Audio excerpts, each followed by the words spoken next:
দর্শক, আমি এই মুহূর্তে দাঁড়িয়ে আছি জুলাই স্মৃতি জাদুঘরের ভিতরে। আপনাদেরকে আজকে দেখানোর চেষ্টা করব যে 24শে গণঅভ্যুত্থানের যে স্মৃতিগুলো এখানে প্রতিস্থাপন করা হয়েছে, তুলে ধরার চেষ্টা করা হয়েছে সেগুলো সম্পর্কে। আমি যদি একটু দেখাই তাহলে দেখতে পাবেন প্রথমেই যে একটা ট্যাঙ্ক থেকে কিন্তু একজনকে ফেলে দেওয়া হচ্ছে, সেই জিনিসটা আমরা যদি একটু জানার চেষ্টা করি। আচ্ছা, এই দৃশ্যটা সম্পর্কে যদি আপনি একটু কিছু বলেন। দৃশ্যটা সম্পর্কে এটা মধ্যে হয় যে আশুলিয়া যে লাশ, যে আসল মিরপুর 10 নম্বর সম্ভবত। হ্যাঁ, আচ্ছা। ওই যে মানে লাশ যে মাইরা যে ট্যাঙ্কের উপর থেকে ফালাইছে, ওই দৃশ্যটা মানে এখন ধারণ করা হয়েছে। আচ্ছা, আচ্ছা, এটা আপনি দেখেছিলেন? জি জি।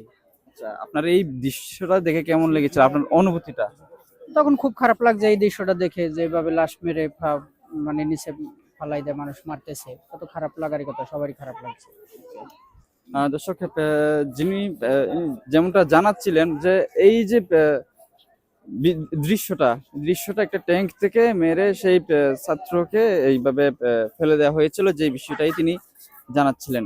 এবং আমরা যদি একটু দেখানোর চেষ্টা করি তাহলে দেখবেন এখানে খুব সুন্দর করে সাজানো হয়েছে। সেই সাথে আমরা দেখতে পাচ্ছি উপর থেকে কিন্তু একেবারে টেনে হিচড়ে ফেলে দিচ্ছে এমন একটা অবস্থা। আমরা যদি একটু জানার চেষ্টা করি আসলে এই দৃশ্যটা আপনাকে কি অনলাইনে যখন ভাইরাল হয়েছিল তখন দেখেছিলেন কিনা? দেখেছিলাম। আচ্ছা, জুলাইয়ের নিদর্শন দেখার পর আপনার কেমন লাগছে? আসলে এটা দেখার পর বুঝলাম যে আমাদের জুলাইয়ের সময় যে গণহত্যা হয়েছিল সেটা সবার উপর কিভাবে একটা ইম্প্যাক্ট রেখে গিয়েছিল। এই আমরা দেখার পর আমরা বুঝতে পারছি যে আসলে শেখ হাসিনা কিভাবে মানুষদেরকে অত্যাচার করেছে, তার অত্যাচার, তার নির্যাতন সবকিছু আমরা এখানে দেখতে পাচ্ছি। আচ্ছা, শেখ হাসিনা আবার দেশে ফিরতে যাচ্ছে, এটা কি আদৌ সম্ভব? আপনার কি মনে হয়? দেশে ফিরলে হ্যাঁ, সম্ভব হতেও পারে যদি ও আসতে চায়। আসলে তাকে আইনের আওতায় আনানো উচিত। আচ্ছা, আপনি সেই সময়ে জুলাই যে গণ অভ্যুত্থান সেটার সাক্ষী হতে পেরেছিলেন কিনা, বা কোনো ভাবে আহ, সব সবচেয়ে কোন স্মৃতিটা আপনার বেশি মনে পড়ে তখনকার? যখন যখন ছাত্ররা মিলে শেখ হাসিনা বাসার সামনে এসে তারা দাবি করছিল শেখ হাসিনা পদত্যাগের সময়, তারা যখন শেখ হাসিনা নিজের হেলিকপ্টার নিয়ে চলে অন্য দেশে ভারতে পালিয়ে গিয়েছিল। সবচেয়ে বেশি কষ্টের মুহূর্তটা যেটা এখন পর্যন্ত মনে পড়ে, যেমন বিভিন্ন ঘটনা ঘটেছে। আবু সাইদের মৃত্যুটা, যেভাবে উনি নিজের জীবনটা ত্যাগ করলেন বাংলার জন্য। ধন্যবাদ।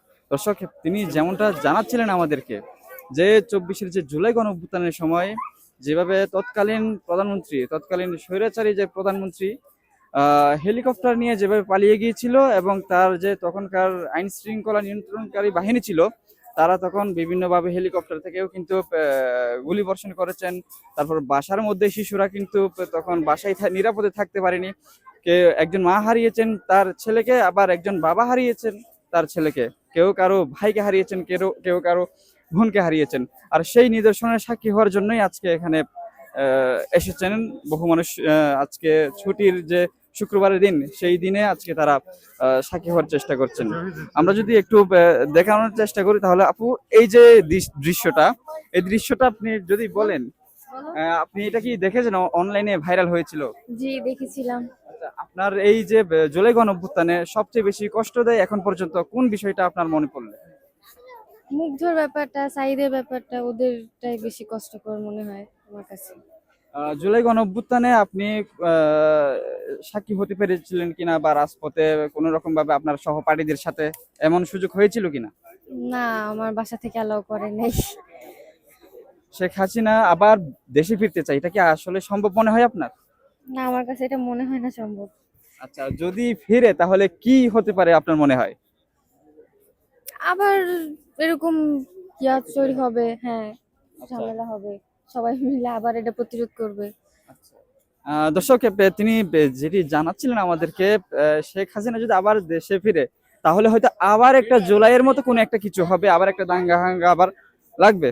তবে আমরা যদি আপনাদেরকে আরো দেখাতে চাই, আশেপাশে অনেকেই কিন্তু ঘুরে ঘুরে তাদের নিদর্শনগুলো দেখার চেষ্টা করছেন, যেগুলো 24-এ যেটা রাস্তায় ঘটেছে, রাজপথে ঘটেছে, সেটা এখন স্মৃতি হিসেবে আমরা আমরা স্মৃতি জাদুঘরে যেটা দেখতে পাচ্ছি, আসলে দেখলে আমরা বোঝা যায় যে যে বিষয়গুলো এখানে তুলে ধরা হয়েছে কিছু কিছু মিসিং আছে, তবে তারপর আমরা একটু জানার চেষ্টা করি। দর্শক আমরা আরো দেখানোর চেষ্টা করব, সাথেই থাকুন। জুলাই স্মৃতি জাদুঘর থেকে ধন্যবাদ।